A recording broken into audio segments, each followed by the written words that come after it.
अध्यक्ष महाराज, हे एकच डॉक्टर प्रकरण, मी नाव घेत नाही त्यांचं, डॉक्टरचं जे प्रकरण झालं.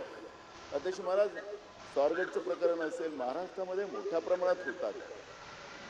की तुम्ही लाडक्या बहिणीचं कोणालाच विरोध नाही आहे, तुम्ही योजना चालवता त्याचाही काही विरोध नाही. फक्त लाडक्या बहिणीचं खापं तुम्ही या योजनेला आम्ही देऊ शकत नाही, कारण की लाडक्या बहिणीला आम्ही पैसे दिलेले, तुमचे मंत्रीच सांगतात, काय आम्ही नाही म्हणत. त्यामुळे तसं फोडू नका त्यांच्यावर. काही सगळ्या योजना, निराधारचे पैसे सुद्धा तुम्ही देत नाही आणि सांगतात की लाडक्या बहिणीमुळे देत नाही.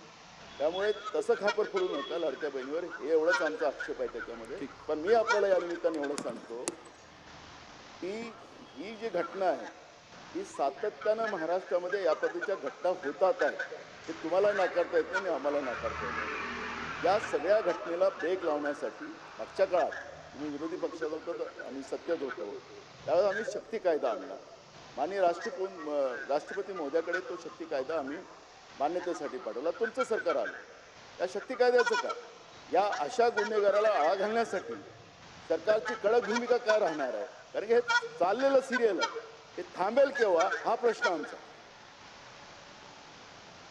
नाना भाऊंनी पहिले जे सिलेबसच्या बाहेर बोललेलं आहे त्याचे उत्तर देऊन देतो, कारण रेकॉर्डवर चुकीचं जाऊ नये. निराधारचे कोणतेही पैसे रोखलेले नाही. उलट आता व्यवस्था अशी केली आहे, पूर्वी निराधारचे पैसे कलेक्टरकडे, तिथनं खाली, आता थेट खात्यात देतो. आता फक्त त्या लोकांचे KYC होऊ शकले नाही.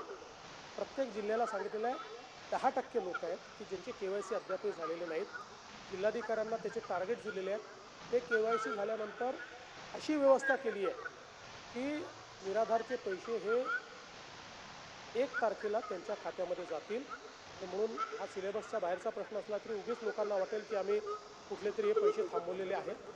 दुसरं, आपण शक्ती कायद्याच्या संदर्भात सांगितलं. शक्ती कायद्याच्या संदर्भात तो कायदा आपल्याकडे परत आलेला आहे. शक्ती कायद्याच्या संदर्भात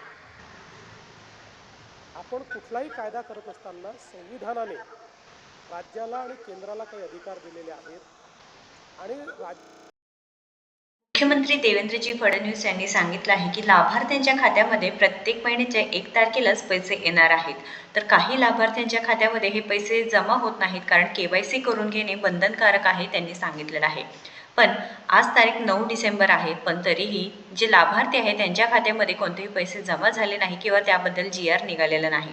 तरी लाभार्थ्यांचं असंच म्हणणं आहे की तुम्ही म्हणत आहे 1 तारखेपर्यंत सर्व लाभार्थ्यांच्या खात्यामध्ये पैसे येणार, तर त्याबद्दल GR कधी निघणार आहे, डिसेंबरचे पैसे कधी जमा होणार आहे.